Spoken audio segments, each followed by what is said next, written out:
এত রাত করে ভিডিওটা না বানিয়ে আমি পারলাম না, বুঝছেন। আগে ভিডিওটা দেখেন, তারপর আমি কিছু কথা বলতেছি। তো আসসালামু আলাইকুম ভাই, আপনারা একটা গান শুনাই।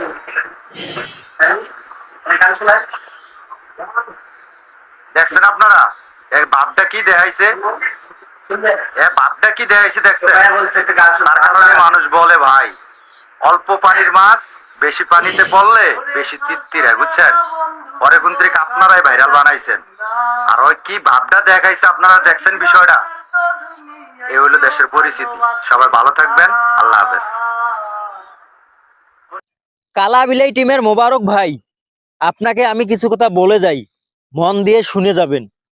কুড়িগ্রাম থেকে বলতেছি আমি, তাজু ভাইয়ের পক্ষে নিয়ে। দেখেন, আপনি এই বাহানচোদের এই ভিডিওটা দেখে তাজু ভাইকে নিয়ে মন্তব্য করলেন, এটাই স্বাভাবিক ব্যাপার। কারণ তাজু ভাই এই ভিডিওটাতে যেই দৃশ্যটা করছে, এটা হচ্ছে মন্তব্য করার মতন দৃশ্য। কিন্তু এই বাহানচোদ তাজু ভাইকে নিয়ে কয়েকটা ভিডিও তৈরি করছে, সেখানে প্রচুর পরিমাণ ভিউ পাইছে এবং তার কারণে ভালো মানের সে ফলোয়ারও অর্জন করছে। মোবারক ভাই, আপনাকে কিছু কথা বলে যাই, আপনি আপনার নিজের বিবেক থেকে এই কথাগুলোর উত্তর দিয়ে যাবেন। আমি যদি আপনাকে হচ্ছে বারবার বিরক্ত করি, ডিস্টার্ব করি, তো আপনার জায়গা থেকে আপনি কেমন রিয়েকশনটা দেবেন একটা বার বলেন। এই বাহানচোদে হয়েছে তাজু ভাইকে নিয়ে কয়েকটা ভিডিও তৈরি করছি, যেগুলো ভিডিও হচ্ছে তাজু ভাই ভালো ব্যবহার করছে, এগুলো সে ভালো ভালোই পোস্ট করে দিছে। কিন্তু যেটাতে হচ্ছে একটু বিরক্ত হয়ে বাট ব্যবহার করছে, এগুলোই সে পোস্ট করে নিয়ে হ্যান ত্যান, তাজু এটা হয়েছে ওটা হয়েছে, অহংকারী হয়েছে, মানে কথা বলার শেষ নেই, ঠিক আছে।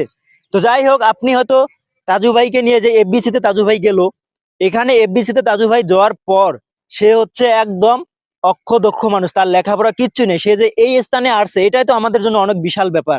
তাকে হচ্ছে মানে সিনিবেনি খেলতেছে, এ একদিকে টানতেছে ও একদিকে টানতেছে, মানে কি যে শুরু করছে। তাজু ভাই পুরো পাগল যে আমি কই আসলাম। সে তো ভাই কিচ্ছু বোঝে না, জানে না, সে যেগুলা বলতেছে 100টা কথার মধ্যে 99টা উল্টাপাল্টা কথা বলতেছে। এখন তাকে নিয়ে যদি আমরা ট্রোল করি, বাজে কথা বলি, তাহলে কি হইলো? তাজু ভাই হচ্ছে একজন অশিক্ষিত মানুষ।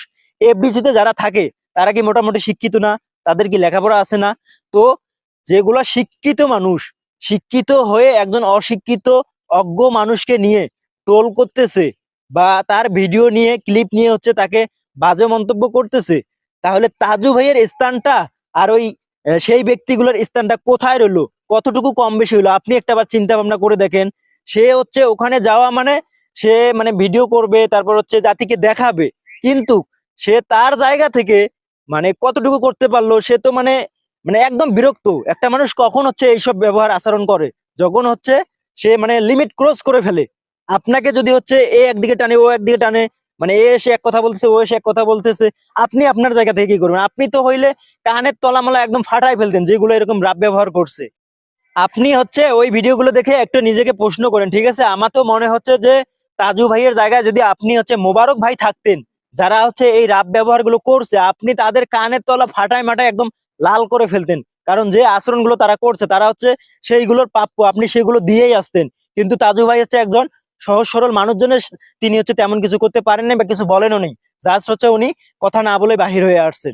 বুঝতে পারছেন ভাই? একজনকে নিয়ে একটা ভিডিও করলেই হয় না, তাকে নিয়ে একটু জাস্টিফাই করা লাগে আসলে বিষয়টা কি। কখন একটা মানুষ বিরক্ত বোধ করে, রাগ করে, যখন হচ্ছে লিমিট ক্রস করে ফেলে, তখনই মানুষ হচ্ছে ধৈর্যের বাঁধ ভেঙে যায়। বুঝতে পারছেন?